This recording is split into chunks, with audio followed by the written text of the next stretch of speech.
মশার উৎপাত থেকে রক্ষায় নানা ওষুধ ছিটানোর পরও কোনো সুরাহা নাই। মশার জ্বালায় অতিষ্ঠ চট্টগ্রামবাসী।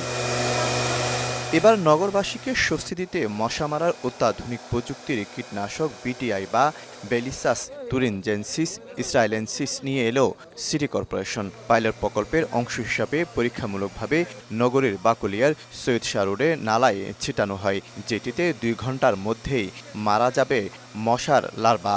ভ্যালেন্ট বায়োসায়েন্স নামে আমেরিকার একটি প্রতিষ্ঠান ওষুধটি সরবরাহ করছে। এই ওষুধটা আমরা মনে হচ্ছে যেহেতু এটা নতুন একটা কনসেপ্ট, তা আমরা মনে করি এটা দিয়ে আমরা হয়তো বা সেটা থেকে নগরবাসীকে কিছুটা হলো যে দুর্ভোগে তারা আছে সেটা থেকে পরিত্রাণ দেওয়া যাবে। এই কীটনাশক প্রাকৃতিকভাবে মাটিতে পাওয়া যায়, ক্ষতিকর রাসায়নিক না থাকায় পরিবেশ বান্ধব। মানুষ, গৃহপালিত কিংবা জলজ প্রাণীর কোনো ক্ষতি হবে না, শুধুমাত্র ধ্বংস হবে মশার লার্ভার পরিপাকতন্ত্র।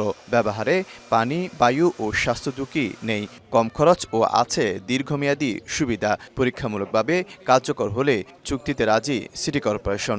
আমরা ইনস্ট্যান্ট কিছু ওদের টেস্ট দেখছি, যেটা আমাদেরকে খুব অ্যাপ্রিসিয়েট করছে যে আমরা এটার উপরে কাজ করতে পারি। এটা পরীক্ষামূলক যদি আমরা সাকসেসফুল দেখি, দেন আমরা অ্যাপ্লিকেশনের উপরে আমরা যাব।